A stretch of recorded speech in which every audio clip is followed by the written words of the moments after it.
Il y a cette scène fascinante dans presque tous les documentaires animaliers.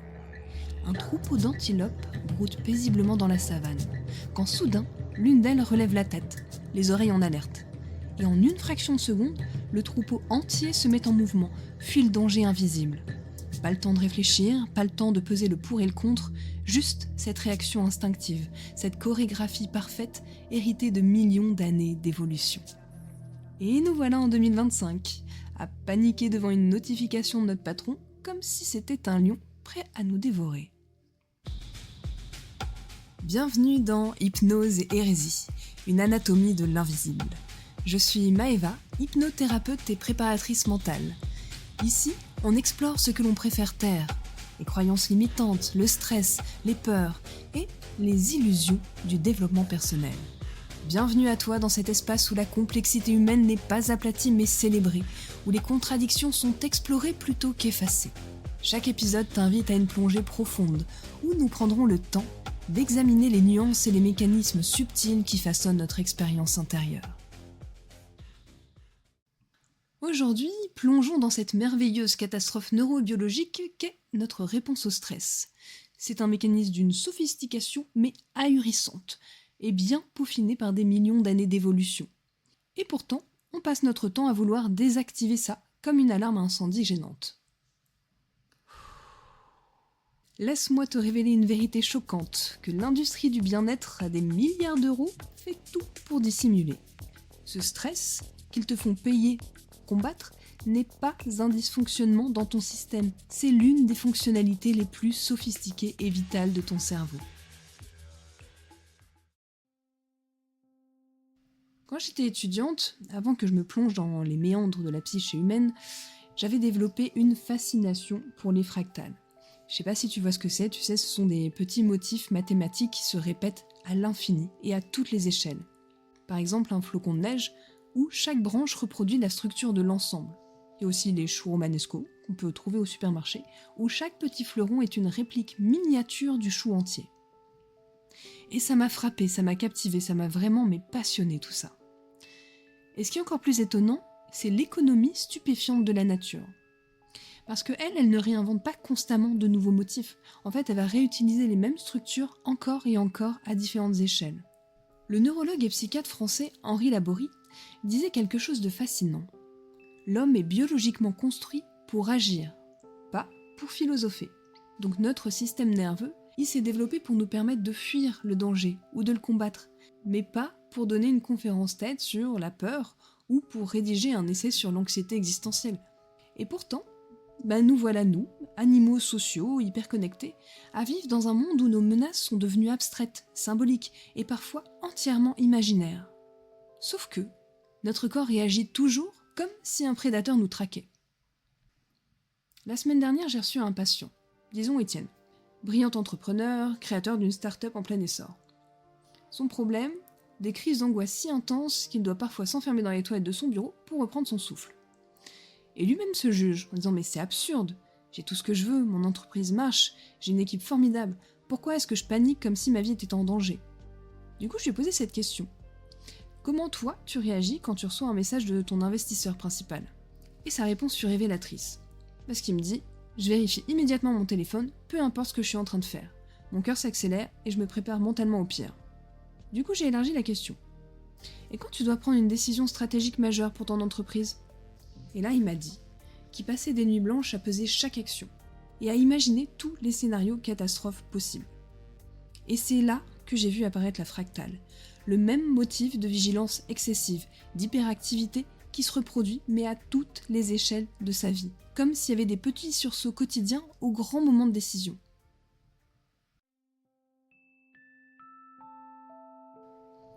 La neurobiologiste Candace Pert a fait une découverte extraordinaire dans les années 80. Elle a montré que nos émotions ne sont pas des phénomènes abstraits, mais des événements biochimiques concrets. Des molécules spécifiques, les neuropeptides, circulent dans notre corps et se lient à des récepteurs sur nos cellules, créant ce que l'on appelle, nous, une émotion. En d'autres termes, l'anxiété d'Étienne n'était pas dans sa tête, elle parcourait littéralement tout son corps, modifiant ainsi sa physiologie à chaque niveau. Et voici là où ça devient fascinant. Nous, on a tendance à croire que nos réactions émotionnelles sont proportionnelles aux stimuli qui les déclenchent. Et c'est faux, complètement faux. Ce que les neurosciences nous montrent, c'est que nos réactions sont proportionnelles à notre perception du danger, pas au danger lui-même. Nuance. C'est ce que Joseph Ledoux, neuroscientifique de renom, appelle la double voie du traitement de la peur.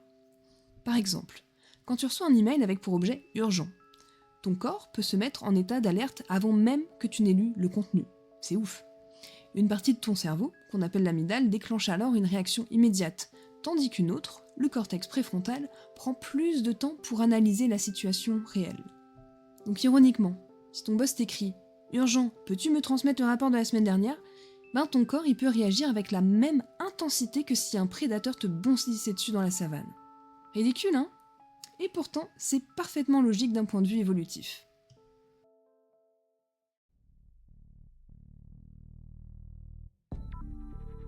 Maintenant, j'aimerais qu'on parle de cette absurdité qu'on appelle la gestion du stress, et que je retrouve tout le temps en cabinet. L'industrie du bien-être nous vend l'idée que nous devrions nous débarrasser du stress, qu'on devrait l'éliminer, que c'est un ennemi. Et d'ailleurs, comme si c'était possible, et même vraiment souhaitable. Laisse-moi te dévoiler les coulisses de cette manipulation. L'industrie du bien-être, qui est donc un énorme géant commercial à des milliards d'euros, prospère en transformant tes réactions neurologiques parfaitement normales en pathologies qu'il faut guérir. La première chose qu'ils font, c'est pathologiser l'ordinaire, te faire penser que tu as un problème. Cette réaction de stress sophistiquée, qui est peaufinée par des millions d'années, elle est présentée comme un dysfonctionnement. Par exemple, si tu stresses avant un entretien, c'est qu'il y a quelque chose qui cloche, c'est toi. Et comme par magie, ils vont avoir un produit à te vendre. Ensuite, ils instrumentalisent nos peurs existentielles. Le docteur Robert Sapolsky, neurobiologiste à Stanford, a documenté comment notre susceptibilité à l'anxiété est amplifiée par des messages qui nous font douter de notre capacité à y faire face. Donc ces marchands de sérénité exploitent bien évidemment cette vulnérabilité. T'as peur de pas être à la hauteur ? Notre application de méditation à 12,99 par mois est LA solution scientifiquement prouvée. Remarque en plus cette subtilité. Ils vont créer une dépendance émotionnelle à un produit qui est censé t'en libérer. Complètement absurde. Et puis, il y a aussi cette promesse mais omniprésente du quick fix, la solution miracle. 21 jours pour transformer ta vie. 5 minutes par jour pour éliminer l'anxiété à jamais. Le professeur Richard Davidson, neuroscientifique à l'université du Wisconsin, a pourtant démontré dans une étude longitudinale que les changements neuronaux durables nécessitent un engagement sur plusieurs mois.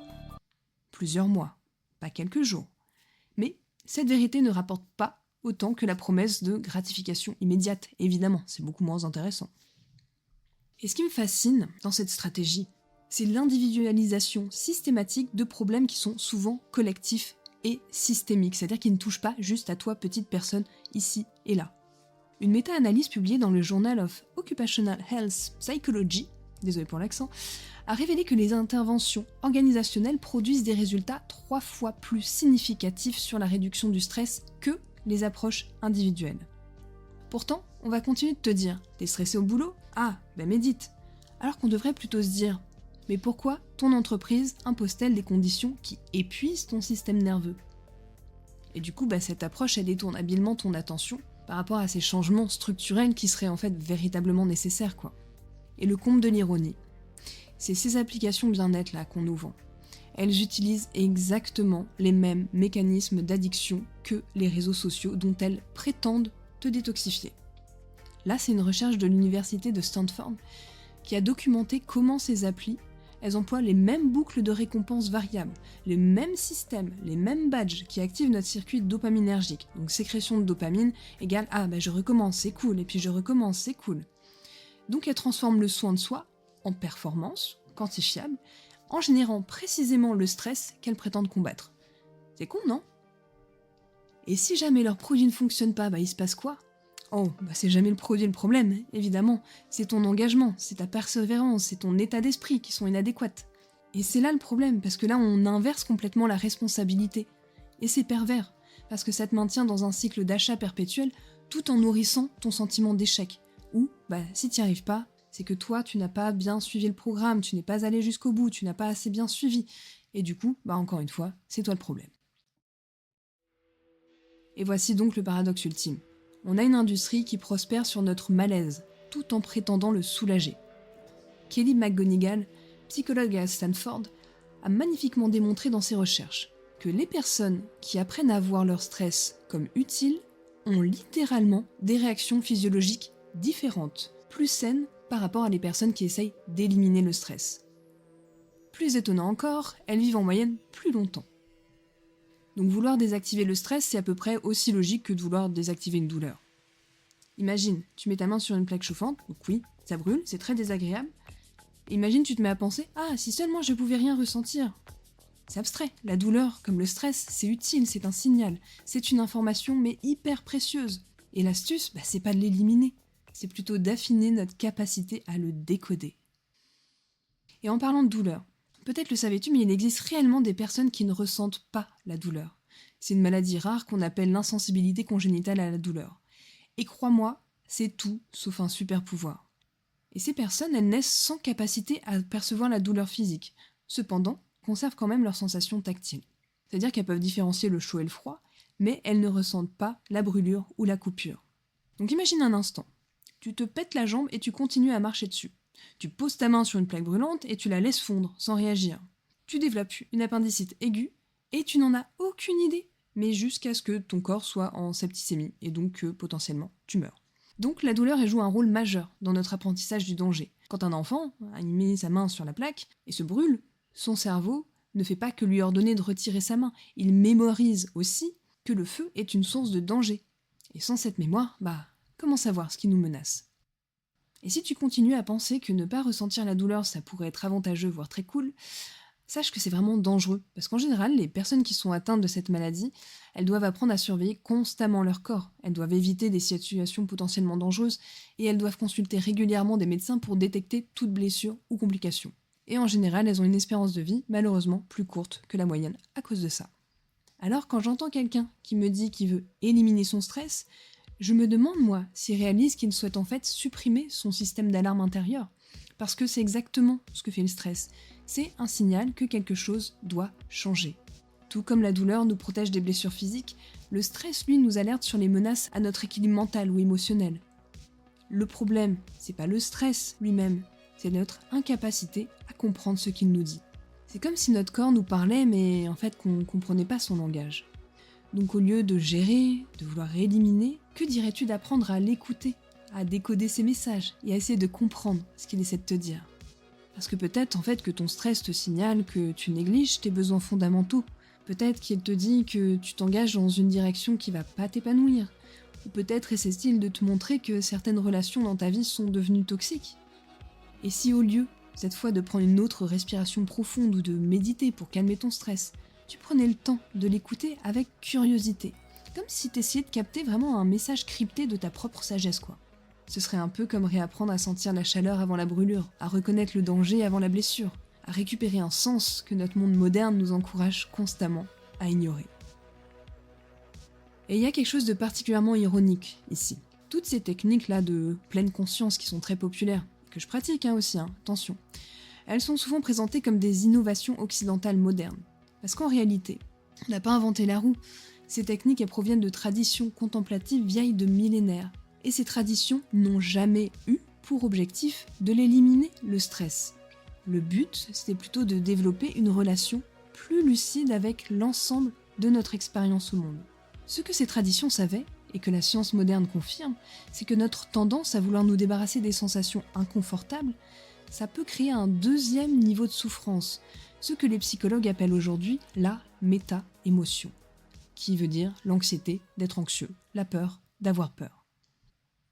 Pour reprendre l'exemple de notre petite alarme, c'est comme si ton alarme incendie se déclenchait et qu'au lieu d'aller vérifier s'il y a réellement un feu, tu t'énervais contre l'alarme elle-même. Ce qui m'amène à une découverte fascinante faite par la psychologue Alicia Grande.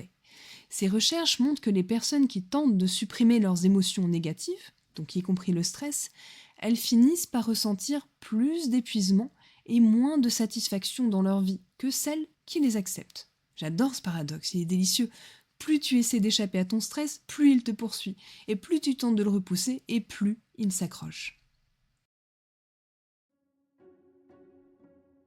Tu me diras, oui, c'est bien tout ça, mais alors que faire? Si la gestion du stress est une impasse, quelle alternative avons-nous? Voici où la science rencontre une sagesse plus ancienne. Les neurosciences modernes et les traditions contemplatives convergent vers une approche que j'appelle l'alchimie émotionnelle. Cette approche, elle consiste pas à transformer le plomb en or, quoique, mais plutôt à voir comment une même énergie physiologique peut se manifester comme stress paralysant ou comme excitation galvanisante, beaucoup plus cool. Physiologiquement, le stress et l'excitation sont pratiquement identiques. On retrouve une accélération du rythme cardiaque, une respiration plus rapide et un afflux sanguin vers les muscles. La différence entre les deux réside uniquement dans l'interprétation que nous en faisons. Je le redis. La différence réside uniquement dans l'interprétation que nous en faisons. Et quand j'accompagnais des artistes avant leur performance, je voyais constamment ce phénomène. Même symptômes, interprétations radicalement différentes. Pour certains, ces sensations étaient un signe qu'ils allaient craquer. Alors que pour d'autres, ces mêmes sensations, vraiment les mêmes, indiquaient qu'ils étaient prêts à donner le meilleur d'eux-mêmes. Une étude emblématique de la Harvard Business School menée par Alison Wood Brooks a montré quelque chose de stupéfiant. Simplement en se répétant « je suis excité » plutôt que « je suis stressé » avant une prise de parole en public, les participants amélioraient significativement leur performance. Et là, c'est pas de la pensée magique, c'est pas la méthode Coué de se dire tout va bien, tout va bien, tout va bien devant son miroir tous les matins. C'est une reprogrammation neurologique délibérée. Une petite manière de hacker son système nerveux, quoi.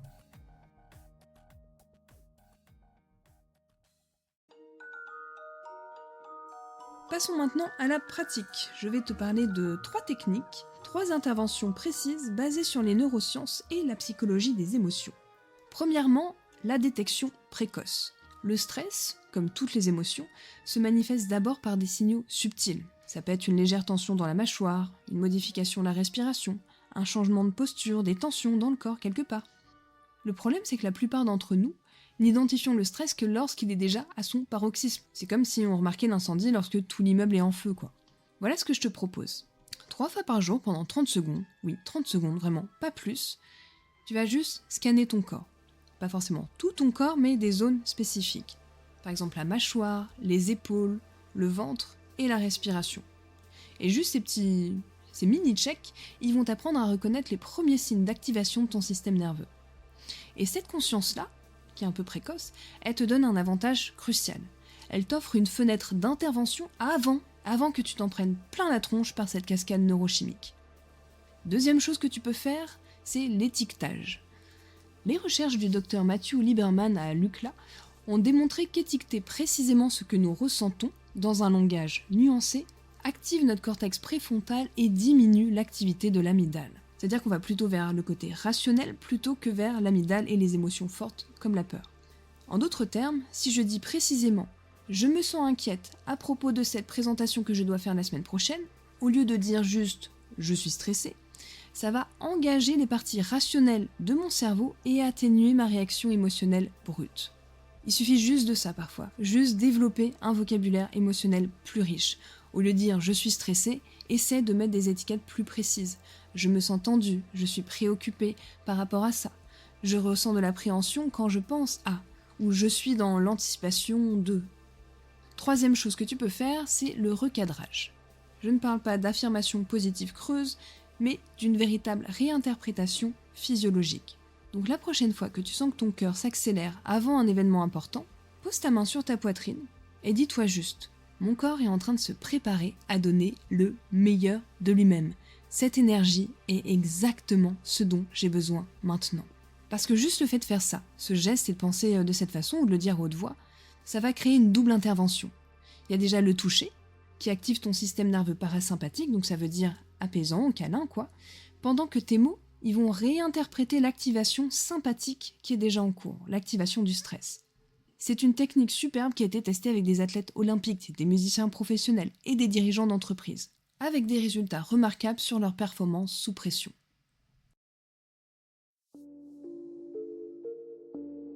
Il y a autre chose que je trouve fascinant avec ce stress, c'est la façon dont il révèle nos contradictions les plus profondes. Parce que d'un côté, on vit dans une époque qui est obsédée par la performance et l'optimisation. Et de l'autre, on est complètement terrifié par les sensations physiologiques qui accompagnent les défis. Pas logique. Donc on veut gravir la montagne sans ressentir l'essoufflement de la montée. Je sais pas comment faire. Je me souviens d'une discussion que j'avais eue avec un neuroscientifique qui était spécialisé dans le stress et puis qui m'avait dit « L'ironie, c'est que nous dépensons des fortunes pour éliminer de nos vies exactement les mêmes sensations que nous recherchons dans nos loisirs. » Et là je me suis dit c'est dingue parce que c'est hyper juste en fait. Pense-y, les montagnes russes, les films d'horreur, les sports extrêmes, on paye une blinde pour vivre des expériences qui déclenchent exactement les mêmes réactions physiologiques que celles qu'on essaye de fuir dans notre vie quotidienne. Franchement, c'est aberrant, non ?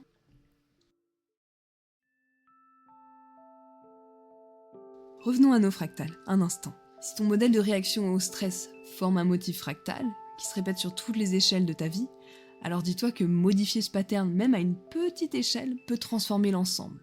C'est un peu comme l'effet papillon, en théorie du chaos.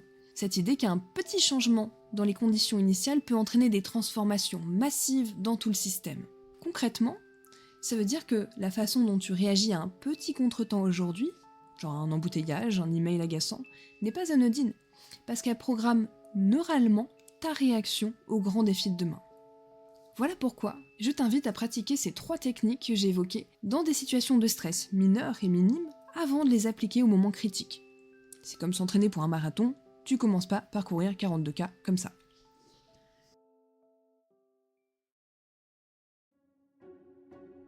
Avant de nous quitter, j'aimerais partager une réflexion qui me touche particulièrement.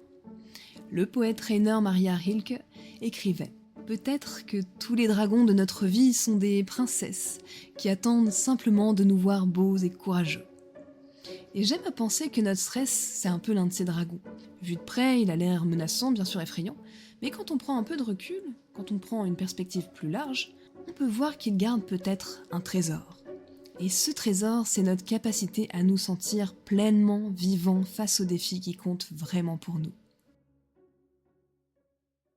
Dans notre prochain épisode, nous explorerons ces zones d'ombre, notre psyché, ces parts de nous-mêmes que nous préférons ignorer et qui pourtant détiennent peut-être les clés de notre épanouissement. D'ici là, je t'invite à observer tes patterns de stress avec curiosité, à les voir non pas comme des ennemis à éliminer absolument, mais comme des signaux sophistiqués à déchiffrer. Et si tu te retrouves à paniquer devant un email ou une échéance, rappelle-toi cet antilope dans la savane et souris de cette merveilleuse absurdité qu'est notre cerveau humain, toujours prêt à confondre une notification et un prédateur. Et comme le disait si bien Montaigne, mon métier et mon art, c'est vivre.